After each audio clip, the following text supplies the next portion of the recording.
falando em governo federal, hoje o governo federal divulgou o resultado da dívida pública e o déficit do mês de novembro. A Janaína Camelo, a quem eu desejo também muito boa noite, e pergunto quais foram esses resultados, Janaína.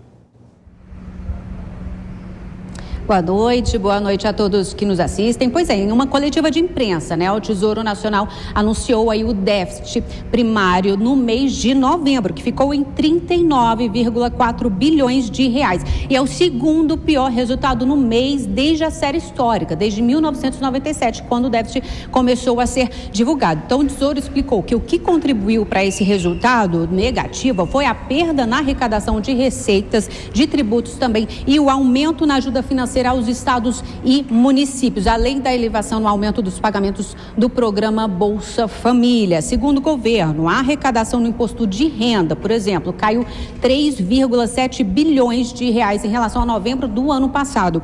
E a arrecadação no CSLL, que é a contribuição social sobre o lucro líquido, caiu 2,8 bilhões de reais. E aí, no acumulado do ano, as contas públicas registraram aí um déficit de janeiro até novembro de 114 bilhões e 600 milhões de reais. E aí, segundo o secretário do Tesouro, Rogério Serol, o governo deve fechar o ano aí com um déficit de 125 bilhões de reais. Aí, o que também foi divulgado hoje, também numa coletiva de imprensa pelo Tesouro Nacional, foi a dívida pública federal, que acumulada até o mês de novembro somou aí mais de 6 trilhões e 300 bilhões de reais e também batendo o recorde da série histórica, viu? Só no mês de novembro foram acumulados mais de 153 bilhões em dívida pública, que é uma alta aí de 2,48% em relação ao mês de outubro, em relação ao mês anterior. E esses dados fazem parte do relatório da dívida mensal, que é sempre divulgado pelo Ministério da Fazenda, e isso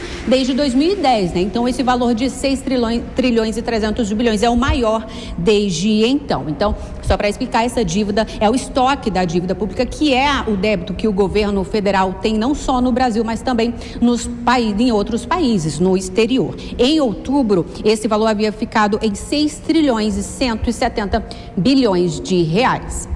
Janaína, você que está em Brasília, não só na capital federal, mas aí nos corredores do centro do poder, nós estamos na quarta-feira, sexta-feira, último dia útil de 2023.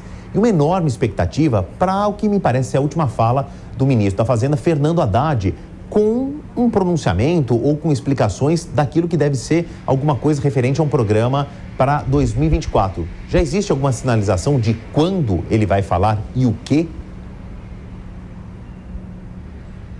Pois é, o ministro Fernando Haddad, ele passou o dia hoje no gabinete aqui no Ministério da Fazenda, enquanto os últimos ajustes ali no texto dessas medidas que devem ser anunciadas eram feitos pela Casa Civil ali no Palácio do Planalto. E aí o ministro se programou para anunciar essas medidas, esse novo pacote econômico amanhã pela manhã, durante uma coletiva de imprensa aqui no Ministério da Fazenda. E logo depois desse anúncio, porque amanhã vai ser o último dia de trabalho do ministro, Logo depois desse anúncio, ele viaja, ele vai passar férias, ele vai passar 2 semanas de férias, 2 semanas longe das suas funções de ministro, até o dia 12 de janeiro. Então, ao final do dia, ele foi abordado aqui pelos jornalistas, a gente esperou ele sair do ministério para ver se ele adiantava alguma coisa do anúncio de amanhã, mas ele preferiu não adiantar nada, disse que conversa com a imprensa mesmo amanhã. Então, a ideia é que essas medidas ajudem o governo a cumprir a meta fiscal de 2024,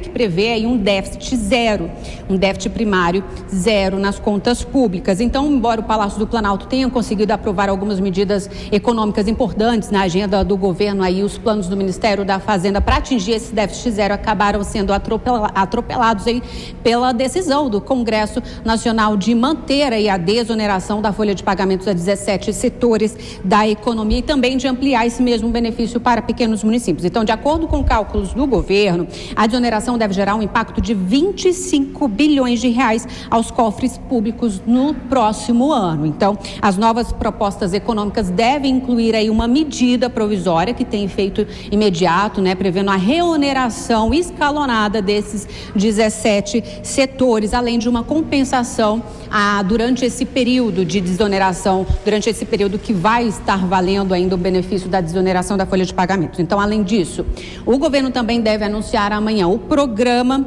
para a indústria, o programa da desaceleração depreciada, que é uma antiga promessa do governo aos setores da indústria, que permite aí às empresas abater do imposto de renda as aplicações de recurso de forma mais rápida aí em maquinários e equipamentos, e isso pode aí destravar os investimentos no setor privado. É com você. Janaína, muito obrigado pelos esclarecimentos. Daqui a pouco a gente volta a falar do centro do poder. Eu vou colocar o Vilela aqui na tela mais uma vez. Vilela, a gente está no finalzinho do ano e parece resolução de ano novo, né? A gente está esperando o Fernando Haddad falar de um plano para chegar em déficit zero em 2024. Parece resolução de ano novo. Toda vez que chega no final do ano, eu prometo para mim mesmo, por exemplo, emagrecer uns 10 quilos. Aí chega em dezembro, eu subo na balança, eu engordei 5. Você acha plausível, você acha factível a gente chegar em déficit zero em 2024? Porque promessa é fácil, né? Todo mundo faz, só basta escrever num papel em branco, e papel em branco aceita qualquer coisa. Pois é, Favalli, eu acho mais fácil nós dois emagrecemos 10 quilos ao longo de 2024 do que o déficit zero de fato ser alcançado.